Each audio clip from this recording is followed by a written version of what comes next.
Hey guys, welcome to Podiatry Practice Mastery. Don here. I'm going to share a few things with you guys, kind of what worked and what didn't work this last week. What worked is we're having more and more people download this tech list, and today I'm going to talk about something else that's called Gatekeeper. I just changed it here. We had a webinar in the office. I'm going to go over some of the good and the bad and the ugly of that. I did my first video delegation. It's a worksheet that I went through, and I want to kind of share that with you. The video was completed. More of the editing, which is kind of a pain for me. I don't like to do, so it might be something you want to consider. And then a QR code review. And then there was an interview right here on growing your practice. What didn't work was value per room. This is something that kind of threw me for a little loop with just some knowledge that I didn't know. I'm going to start with the bad stuff. So I was talking to another doctor, and he's part of another mastermind, and it's a concept I never even thought of before. But he evaluates his practice in terms of how much each treatment room. So, for example, we have 6 treatment rooms. How much each of those rooms can produce in a year, and I think he gave me a number like $225,000 should be the production of each room in his office or something like that. And I kind of like that idea. It's just something that's foreign to me in terms of that level of tracking, but I really like that idea. It's something I think to learn more about. And I know there's different groups that look into that. I'm really impressed with the work that they're doing. And I think this is with the FABI group and some of these other groups. So kudos to that. It's something that puts me in a vulnerable spot because I've never even heard of it. And so there's always areas to learn, no matter where you're at. If you look into a different scope, there's more to learn. So I always like to start with the stuff that didn't work and stuff that isn't comfortable for me. Something that is working for me in the tech list, if you haven't downloaded it, you can go there. I'll put the link underneath this video. But it's this thing. This is my, like, I call it my salvation. It's called the Gatekeeper. It's, I don't know, 150, doesn't matter how much it is, 150 or something like that. You hook it up to all your computers, spend some time organizing it, and then you don't have to type in your password. Now, I leave one computer where I still need to type my password so I don't forget. So the story behind this is we tried a number of different companies. This is the second time we're trying this one because it was a pain as we're logging into our computers. You know how many times a day, if you're seeing 30 patients, different computers, things like that, it's a pain. And then forgetting them and then going to 2 different offices. But this I can bring from office to office. We have this little dongle that we insert into the computer via USB, and it works great. Once again, I don't make anything. I wish I did from them, but it's just a great tip. There are other ways of doing it. Certain people use like these cards at the hospital. We looked at that system. It was a lot more expensive, but Gatekeeper was super cheap. So I wanted to share that with you. If you want to get all my little tech stuff, you can download that in that tech list. We had our webinar.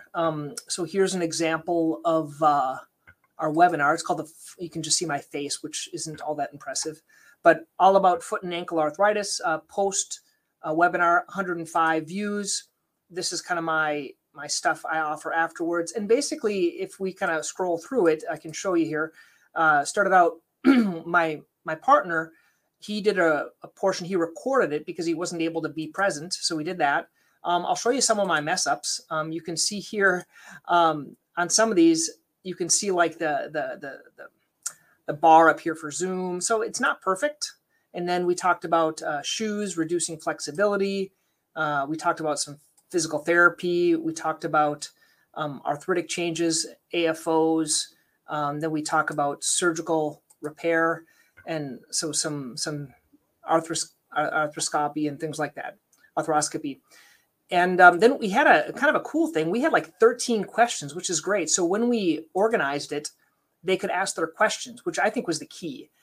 They can ask their questions and we answered them. And at the end, we had a little call to action that they could make an appointment for us. But if you see here, you know, there's errors. Like there's errors with this because you can see like the 53 people here. You can see, you know, the things like that, but it's done. Better done than perfect. So I just wanted to share that with you guys. I'll put a little link to one I did on my YouTube, but then I also put it on our office YouTube. And the difference is the office one, I edited it and I put like scrubbers up here to hide this stuff and, you know, hide people's names and stuff like that. So that's how I wanted to share that. So the good, bad, and the ugly, well, it's getting easier to do. It's like the 6th or 7th we've done. You know, patients seem to like it. We had about, I think, 70 people that signed up. I sent it to you guys at the end when we had a few spots open. even though it says only 100, I always leave a leeway of like 130. And then I also send it out to people afterwards in an email. So if you did sign up, you would get a link to it, a link to our blog. So then afterwards, where I'm placing it is actually in our blog. So if you go to centralmasspodiatry.com and then on our blog, you can actually see this is where I do all the communication. So it pushes everyone back to the website. I try not to do it all through YouTube. So I push them here. And prior to it, I put the code that they could sign up here. But then afterwards, I put the video replay, and then we can give this to our patients afterwards. So that was a win. I really struggled with videos. And one of the big challenges with videos is learning how to do the editing. I don't like to do the editing of the videos. And so that's been a kind of a bottleneck for me. I can make the videos really easy, like I make this one, but they're really not that cool. And so I wanted to figure out a better way of doing it, because I have some other friends that do a lot of these, and they increase their revenue, and it actually makes it more interesting to see. So I tried to do this. And the way I did this was with a video delegation worksheet. So I want to walk you guys through that. And then the video was done, and I'll put a link underneath it if you want to watch it. It's not perfect, but once again, it's done. So this is an example of a video delegation worksheet. It's called a fast filter, okay? So this is something that we learn about in that coaching program that I'm in, and I'm trying to open it up here. So what you do here is you actually put the purpose of the project, what's the best result, what's the worst result, and what are the success criteria. And this is actually filled out by someone when I was talking to them over Zoom, right? So they did this. This is a person that's helping me out. So basically the best result is I want to do weekly videos that are engaging and capturing people's attention, great calls to action. They're multi-purposed. They're used across multiple platforms.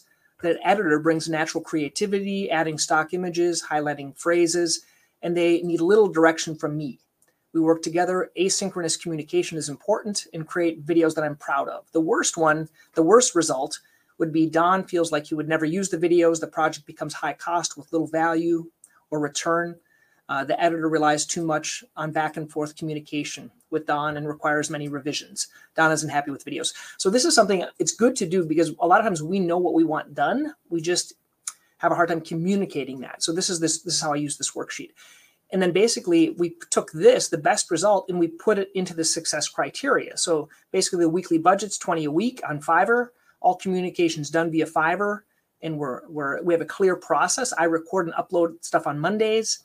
I verbalize instructions at the end of the video, and the editor edits, and I review it, and they send it to me by Friday. At the end of the video, I'll have a call to action with specific resources like my books and things like that. And I'll provide them with links and PDFs and things like that. The final video is high quality, can be used across multiple platforms like the blog, my membership site, YouTube. And the images, video clips, and phrases, they'll pick those out, and I'll give you some of those phrases if they ask me. So this is what I used, okay? And the YouTube, the video this time was, I'm taking off the audio. You can watch it later if you want. But I said, help, my feet got bigger during the pandemic. And in this, they added all these stock images. They added these wordings. Now, they did spell some things wrong in the beginning, and I had to go back and edit that. And I actually had my wife look at it, because she's more detailed with those things. And so we talk about these things about people's feet getting bigger. Anyway, this then I can send out in my next newsletter to my patients. And that's kind of how it works. So you guys can watch it if you want to watch the whole thing. The reason it's smaller here is because I did it on Zoom, and the quality wasn't all that good. Kind of the cool thing at the end is I did talk to people about my shoe buying guide. So it talks about that. And it offers them the foot treatment toolkit and the shoe buying guide here as well. And they had these cool like movements and things like that. So it was about $20, or they always ask for more on Fiverr, just so you know. So I do it for 20, and hey, can you give $10 more or something like that? So that was that. The video was done. And then the last thing I want to go over with you guys is called this QR code review. As I was talking, there was a previous interview a couple weeks ago with Matt from Evans on the Common, and I gave him this idea, and then I kind of stole the idea and actually made a couple, and I gave them to him. I made this via, what was it? I made this via, I forgot. I think it was Canva. I made it on Canva, and then I gave it to the shoe store, and I just copied it and made it for me, and I made it for a couple of other people. It's pretty easy to do. And I actually did a podcast talking about this, but basically it's a thank you for choosing us. Give us an online review now and get a free gift. What do we give them? Well, we give them a shoehorn, a bottle opener that I thought was a keychain. It is a keychain, but it's a bottle opener. You can get a pair of socks or a shoe. I think those are the things I give them if they want it.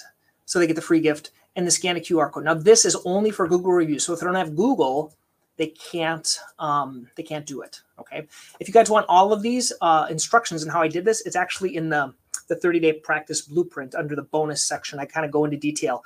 And so basically every patient that checks out, actually this will be on the back door of all the treatment rooms. So when they're in there, they can do it, give a review, and they say, hey, we did a review, and we'll give them a free gift. So it's a way to multiply these. It's just another method of giving reviews. And then finally, I interviewed this gentleman, Daniel, and I'll put a link to the interview about how to grow your practice with LinkedIn. He gives some interesting ideas. The best one I got from him was when we interact with people, it's better not to do something like every day, like Facebook looking at it. It's like looking at it maybe for a half hour once a week, doing all your communication there and like liking things what other people are doing. I kind of find that uncomfortable, but I'm trying to do that more. And then taking people, getting their contact, and then connecting with them via email afterwards. That's the key, is taking them off LinkedIn onto your email and then getting to know them better. So once again, I hope you guys find this helpful. Please comment below what your ideas are.